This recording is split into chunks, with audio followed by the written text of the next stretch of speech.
Hello दोस्तों, welcome to open compass. तो हम कंटिन्यू करेंगे आरआरबी एनटीपीसी 2025 के जीएस पेपर के सॉल्यूशन को और आज करेंगे 18 मार्च 2026 के शिफ्ट 3 के पेपर को। तो चलिए शुरू करते हैं। पहला सवाल है, निम्नलिखित में से किस शासक ने 1321 में तुगलकाबाद किले का निर्माण कराया था?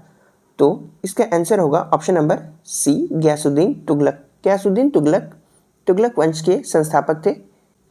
तुगलक वंश का शासनकाल 1320 से 1413 तक था। फिर देखेंगे ऑप्शन नंबर बी, मोहम्मद बिन तुगलक। तो गयासुद्दीन तुगलक के बाद मोहम्मद बिन तुगलक शासन में आया। मोहम्मद बिन तुगलक ने तुगलक वंश की राजधानी को शिफ्ट करके दौलताबाद किया, जिसका पहले नाम देवगिरी था। मोहम्मद बिन तुगलक के बाद फिरोज शाह तुगलक ने शासन संभाला। फिरोज शाह तुगलक एक उदार राजा था जिसने दीवाने खैरात की स्थापना की। इसने नहर और अस्पताल बनवाए। हिसार और फिरोजाबाद नगर को भी इसी ने बसाया था। फिर देखेंगे अलाउद्दीन खिलजी। यह खिलजी वंश का शासक था। इसने 1296 से लेकर 1316 तक शासन किया। अलाई दरवाजा, सिरी का किला और हौज खास अलाउद्दीन खिलजी द्वारा बनाए गए हैं। आगे देखेंगे प्रश्न संख्या 2, निम्नलिखित में से कौन सी हिंदुस्तानी और कर्नाटक संगीत प्रणालियों के बीच समानता है? तो हिंदुस्तानी और कर्नाटक संगीत प्रणाली के बीच राग और ताल समान होते हैं, यानी कि हिंदुस्तानी संगीत में भी राग और ताल का उपयोग होता है, वहीं कर्नाटक संगीत में भी राग और ताल उपयोग में लाए जाते हैं। फिर देखेंगे प्रश्न संख्या 3 को, निम्नलिखित में से किस वैज्ञानिक ने सोने की पन्नी प्रयोग के परिणामों के आधार पर परमाणु का परमाणु मॉडल प्रस्तावित किया? तो यह थे अर्नेस्ट रदरफोर्ड। अर्नेस्ट रदरफोर्ड ने गोल्ड फॉइल यानी सोने की पन्नी पर अल्फा पार्टिकल्स का बौछार किया, जिससे उन्हें यह पता चला कि एक परमाणु के केंद्र में पॉजिटिव यानी कि धनात्मक चार्ज के पार्टिकल होते हैं, वहीं ज़्यादातर परमाणु का हिस्सा खाली होता है और उस धनात्मक केंद्र के चारों ओर इलेक्ट्रॉन चक्कर लगाते हैं। जे थॉमसन ने plum pudding model of atom दिया था। आगे बढ़ेंगे, चौथा सवाल देखते हैं। किस संगठन ने मनामा में अपना 46वां शिखर सम्मेलन संपन्न किया, जहां नेताओं ने गहन राजनीतिक सुरक्षा और आर्थिक एकीकरण के प्रति अपनी प्रतिबद्धता की पुष्टि करते हुए साखिर घोषणा को अपनाया? तो साखिर डिक्लेरेशन को जीसीसी यानी कि गल्फ कोऑपरेशन काउंसिल में अपनाया गया। जीसीसी यानी गल्फ कोऑपरेशन काउंसिल की स्थापना 25 मई 1981 में की गई। इसका मुख्यालय रियाद में है। पर्शियन गल्फ यानी फारस की खाड़ी के पास बसे 6 देश इसके मेंबर हैं। वह 6 देश हैं सऊदी अरब, यूएई, कतर, कुवैत, ओमान और बहरीन। फिर देखेंगे ओआईसी के बारे में। ओआईसी यानी कि ऑर्गेनाइजेशन ऑफ इस्लामिक कोऑपरेशन। इसकी स्थापना 25 सितंबर 1969 को की गई। इसका मुख्यालय सऊदी अरब के जेद्दा में है और एशिया अफ्रीका के 57 देश इसके सदस्य हैं। फिर देखेंगे यूएन यानी कि यूनाइटेड नेशंस, संयुक्त राष्ट्र। इसकी स्थापना 24 अक्टूबर 1945 को की गई। इसका मुख्यालय न्यूयॉर्क यूएसए में है और इसके सदस्यों की संख्या लगभग 195 है।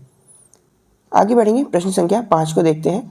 एक उपयोगकर्ता गलती से ओवरराइट मोड चालू कर देता है और प्रत्येक नया अक्षर एक पंक्ति में पुराने को बदल देता है। इंसर्ट मोड और ओवरराइट मोड के बीच टॉगल करने के लिए कौन सी कुंजी जिम्मेदार है? तो इंसर्ट और ओवरराइट मोड के बीच टॉगल करने के लिए INS की यानी कि इंसर्ट की रिस्पॉन्सिबल है, जिम्मेदार है। F5 की का उपयोग रिफ्रेश करने के लिए किया जाता है। टैब का उपयोग MS वर्ड में पैराग्राफ में जगह बनाने के लिए किया जाता है, वहीं डिलीट का उपयोग किसी भी चीज़ को मिटाने के लिए किया जाता है। आगे बढ़ेंगे, प्रश्न संख्या 6 को देखते हैं। DNA अणु शेष कोशिका के साथ संचार करने के लिए जिस मध्यस्थ का उपयोग करते हैं वह है? तो वह है option number C, mRNA। mRNA का full form messenger ribonucleic acid है। जैसा कि नाम से ही पता चलता है, मैसेंजर आरएनए यह आनुवंशिक जानकारी को डीएनए से राइबोसोम तक पहुंचाता है, यानी कि संदेशवाहक का काम करता है। फिर देखते हैं rRNA। rRNA का full form ribosomal ribonucleic acid है। यह वह मशीन है जो कि मैसेंजर आरएनए द्वारा लाए गए आनुवंशिक जानकारी को पढ़कर शरीर के लिए प्रोटीन बनाता है। फिर देखते हैं mRNA यानी कि माइक्रो राइबोन्यूक्लिक एसिड। यह छोटे और गैर कोडिंग आरएनए अणु होते हैं जो कोशिका के अंदर रेगुलेटर या स्विच का काम करते हैं। फिर देखते हैं tRNA यानी कि ट्रांसफर राइबोन्यूक्लिक एसिड। कोशिका का एडेप्टर मॉड्यूल कहा जा सकता है इसे, क्योंकि यह आनुवंशिक कोड को पढ़ता है और उसे अमीनो एसिड की भाषा में बदलता है। फिर देखेंगे प्रश्न संख्या 7। अंडमान और निकोबार द्वीप समूह का कुल क्षेत्रफल लगभग है। तो अंडमान निकोबार का कुल क्षेत्रफल 8,249 किलोमीटर स्क्वायर के लगभग है। भारत की तटरेखा की कुल लंबाई 7,516.6 किलोमीटर। वहीं भारत के मेनलैंड यानी कि मुख्य भूमि की तटरेखा 5,422.6 किलोमीटर और द्वीप समूह की तटरेखा लगभग 1,214 किलोमीटर है। द्वीप समूह में लक्षद्वीप द्वीप समूह और अंडमान द्वीप समूह आते हैं। फिर देखेंगे प्रश्न संख्या 8। निम्नलिखित में से कौन वर्धन शासक हर्ष का दरबारी था? तो हर्ष के दरबारी बाणभट्ट थे। बाणभट्ट ने ही हर्ष चरित्र लिखा है। वहीं हरिसेन ने प्रयाग प्रशस्ति लिखा है। यहाँ कालाशोक की चर्चा की गई है। तो कालाशोक शिशुनाग वंश का राजा था और कालाशोक के समय द्वितीय बौद्ध संगीति यानी दूसरी बौद्ध संगीति हुई थी। फिर देखते हैं वसुमित्र के बारे में। तो वसुमित्र कनिष्क के समकालीन थे और वसुमित्र चौथी बौद्ध संगीति के समय बौद्ध संगीति के अध्यक्ष थे। आगे बढ़ेंगे, प्रश्न संख्या 9 को देखते हैं। 1947 के बाद भारत ने विभिन्न क्षेत्रों के विकास को संतुलित करने के लिए कौन सी आर्थिक प्रणाली अपनाई? तो भारत ने 1947 के बाद मिश्रित अर्थव्यवस्था को अपनाया। मिश्रित अर्थव्यवस्था में पूंजीवादी और समाजवादी संस्थान एक साथ आकर काम करते हैं, जिससे देश का विकास होता है। फिर देखते हैं शुद्ध समाजवाद। शुद्ध समाजवाद एक ऐसी आर्थिक व्यवस्था होती है जहाँ पे अधिकांश कंपनियों और व्यवस्थाओं का कंट्रोल नियंत्रण सरकार के हाथों में होता है। इसका एग्जाम्पल है फ्रांस और स्पेन। फिर देखते हैं शुद्ध पूंजीवाद। तो शुद्ध पूंजीवाद में अधिकांश व्यवस्थाओं का नियंत्रण प्राइवेट कंपनी यानी कि निजी कंपनियों के हाथों में होता है। इसका एग्जाम्पल है सिंगापुर। देखेंगे प्रश्न संख्या 10 को। दुनिया का पहला वाणिज्यिक माइक्रोप्रोसेसर इंटेल 4004 किस वर्ष लॉन्च हुआ था? तो इंटेल 4004 1971 में लॉन्च हुआ था। फिर देखेंगे प्रश्न संख्या 11। भारत के केंद्रीय बजट में वित्त वर्ष 2025-26 के लिए निम्नलिखित में से कौन सा पूंजीगत व्यय कैपेक्स घोषित किया गया है? यह घोषित किया गया है 11.21 लाख करोड़ रुपए। देखेंगे प्रश्न संख्या 12 को। भारतीय संविधान के निम्नलिखित में से किस अनुच्छेद में मौलिक कर्तव्य शामिल है? तो मौलिक कर्तव्य अनुच्छेद 51 क में शामिल है। मौलिक कर्तव्यों की संख्या 11 है। मौलिक कर्तव्य यूएसएसआर के संविधान से लिए गए हैं। मूल मौलिक कर्तव्यों की संख्या 10 थी, जबकि एक मौलिक कर्तव्य 11वां संविधान संशोधन के बाद जोड़ा गया है। तो हम मौलिक कर्तव्यों को देखते हैं। तो पहला है संविधान का पालन करना और उसके आदर्शों का आदर करना। दूसरा, स्वतंत्रता आंदोलन के आदर्शों को हृदय में संजो कर रखना। तीसरा, भारत की एकता और अखंडता की रक्षा करना। चौथा, देश की रक्षा करना। चौथा, पांचवा, भाईचारा की भावना को बनाए रखना। छठा, देश की मिश्रित संस्कृति को समझना और उसे संरक्षित रखना। सातवां, पर्यावरण की रक्षा करना। आठवां, वैज्ञानिक दृष्टिकोण को बढ़ावा देना। नौवां, सार्वजनिक संपत्ति की रक्षा करना एवं उसकी देखभाल करना। 10वां, व्यक्तिगत और सामूहिक गतिविधियों में उत्कर्ष की ओर बढ़ने का प्रयास करना। और वहीं 11वां है 6 से 14 वर्ष के बच्चों को शिक्षा का अवसर प्रदान करना। तो यह कुल 11 मौलिक कर्तव्य थे जिन्हें आप याद रखेंगे। इससे प्रश्न बार बार पूछे जाते हैं। आगे बढ़ेंगे, प्रश्न संख्या 13 को देखते हैं। दिसंबर 2025 में किस संगठन ने भारत भर के विश्वविद्यालयों में स्पेस लैब स्थापित करने के लिए अनुरोध प्रस्ताव RFP जारी किया है? तो यह जारी किया है भारतीय राष्ट्रीय अंतरिक्ष संवर्धन एवं प्राधिकरण केंद्र इन स्पेक्स।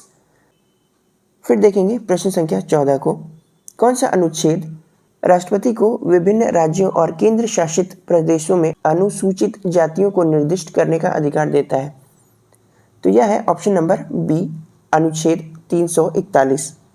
341 राष्ट्रपति को विभिन्न राज्यों और केंद्र शासित प्रदेशों में अनुसूचित जातियों को निर्दिष्ट करने का अधिकार देता है। आर्टिकल 330 लोकसभा में अनुसूचित जातियों और अनुसूचित जनजातियों के आरक्षित सीटों से संबंधित है।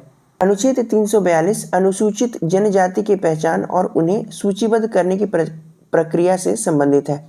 फिर देखते हैं आर्टिकल 344। तो आर्टिकल 344 राजभाषा आयोग से संबंधित है। आगे बढ़ेंगे, प्रश्न संख्या 15 को देखते हैं। भारतीय संविधान के डैश के अनुसार संसद कानून द्वारा एक केंद्र शासित प्रदेश के लिए एक उच्च न्यायालय का गठन कर सकती है। तो ऑप्शन नंबर डी इसका सही जवाब होगा। संसद अनुच्छेद 241 के तहत किसी केंद्र शासित प्रदेश के लिए एक उच्च न्यायालय का गठन कर सकती है। आगे बढ़ेंगे, प्रश्न संख्या 16 को देखते हैं। निम्नलिखित विकल्पों में से भारत के सबसे दक्षिणी परमाणु ऊर्जा स्टेशन की पहचान करें। तो इसका आंसर होगा ऑप्शन नंबर ए, कुंडनकुलम परमाणु ऊर्जा स्टेशन। तो कुंडनकुलम परमाणु ऊर्जा स्टेशन तिरुनेलवेली डिस्ट्रिक्ट तमिलनाडु में है। काकरापार परमाणु ऊर्जा स्टेशन गुजरात में। नरोरा परमाणु ऊर्जा स्टेशन उत्तर प्रदेश के बुलंदशहर डिस्ट्रिक्ट में। वहीं मद्रास परमाणु ऊर्जा स्टेशन मद्रास चेन्नई में है। आगे बढ़ेंगे, प्रश्न संख्या 17। 2025 में लॉन्च किया गया कौन सा स्वदेशी माइक्रो प्रोसेसर देश के पहले 1 gigahertz 64 bit dual core processor के रूप में भारत की तकनीकी आत्मनिर्भरता में एक मील का पत्थर साबित हुआ है? तो यह है ध्रुव 64 माइक्रो प्रोसेसर। यह भारत में निर्मित किया गया एक माइक्रो प्रोसेसर है जो कि 1 gigahertz 64 bit dual core processor है। फिर देखते हैं प्रश्न संख्या 18। उष्णकटिबंधीय जलवायु क्षेत्र मुख्यतः पृथ्वी के किस अक्षांशीय सीमा के भीतर आते हैं? तो उष्णकटिबंधीय जलवायु क्षेत्र 23.5 डिग्री नॉर्थ से लेकर 23.5 डिग्री साउथ के बीच में आते हैं। प्रश्न संख्या 19। सुप्रीम कोर्ट ने 13 नवंबर 2025 के आदेश के अनुसार राष्ट्रीय उद्यानों और अभयारण्यों के पास खनन गतिविधियों को क्यों खतरनाक माना? खनन गतिविधियां वन और वन्य जीवों के लिए खतरनाक है, इसीलिए सुप्रीम कोर्ट ने राष्ट्रीय उद्यानों और अभयारण्यों के पास खनन गतिविधियों को खतरनाक माना है। प्रश्न संख्या 20 को देखते हैं। जब कोई मोटर कार तेजी से तीव्र मोड़ लेती है तो हम एक तरफ छिटक जाते हैं। निम्नलिखित में से कौन इस घटना की व्याख्या करता है? जड़ता का नियम हमारे शरीर को दिशा में परिवर्तन का विरोध करने के लिए प्रेरित करता है, यानी कि लॉ ऑफ इनर्शिया। जड़त्व का नियम यह कहता है कि कोई भी वस्तु अपने स्थिति में परिवर्तन का विरोध करती है। इसका अर्थ है जो वस्तु गति में होती है वह गति में रहना चाहती है, वहीं जो वस्तु स्थिर होती है वह स्थिर रहना चाहती है।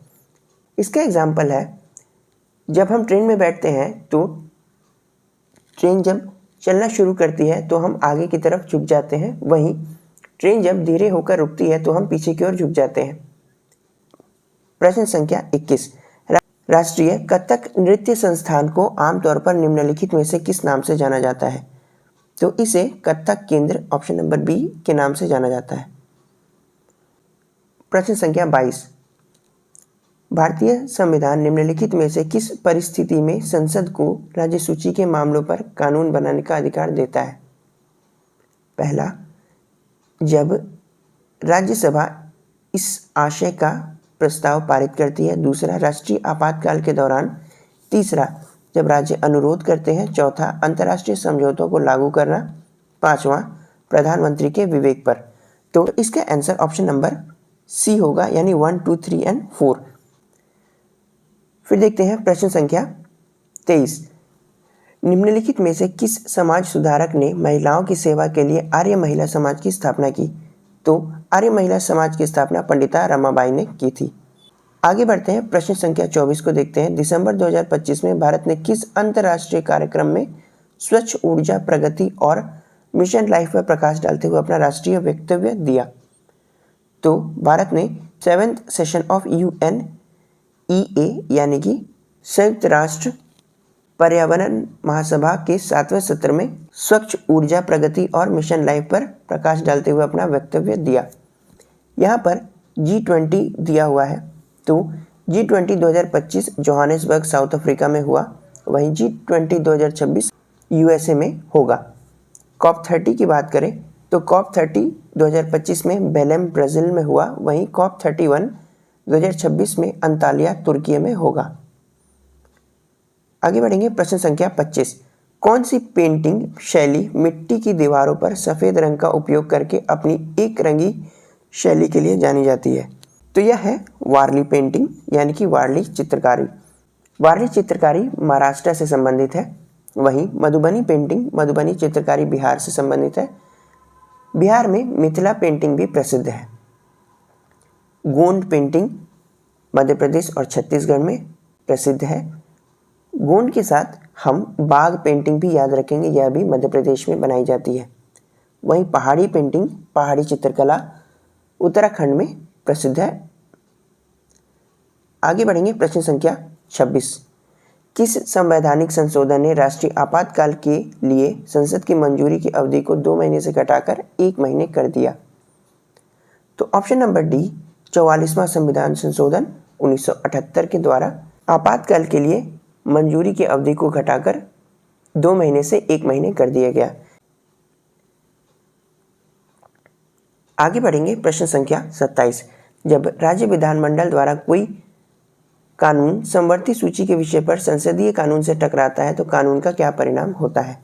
तो जब राज्य विधानमंडल द्वारा पारित कोई कानून समवर्ती सूची के विषय पर संसदीय कानून से टकराता है तो केंद्रीय कानून राज्य के कानून को तब तक खत्म कर देता है जब तक राज्य के कानून को राष्ट्रपति से सहमति न मिल जाए। यानी कि इस केस में राज्य के बनाए हुए कानून की महत्व केंद्र के द्वारा बनाए हुए कानून के महत्व से अधिक हो जाता है अगर उस कानून पर राष्ट्रपति का हस्ताक्षर हो जाए।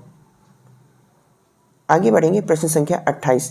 20 नवंबर 2025 को भारत ने किस देश के साथ व्यापक मुक्त व्यापार समझौते के लिए बातचीत शुरू करने के संदर्भ की शर्तों TOR पर हस्ताक्षर किए हैं? तो यह भारत ने इजराइल के साथ किया है। इजराइल के साथ फ्री ट्रेड एग्रीमेंट के लिए टर्म ऑफ रेफरेंस को साइन किया है। फिर देखेंगे प्रश्न संख्या 29। प्रश्न संख्या 29 कहता है भारतीय खेल इतिहास में पायोली एक्सप्रेस के नाम से कौन प्रसिद्ध है? तो यह नाम PT उषा जी को दिया गया है जो कि भारत की धावक रह चुकी है। वहीं शोएब अख्तर को रावलपिंडी एक्सप्रेस कहा जाता है। सानिया मिर्जा की आत्मकथा एस अगेंस्ट ऑड्स है।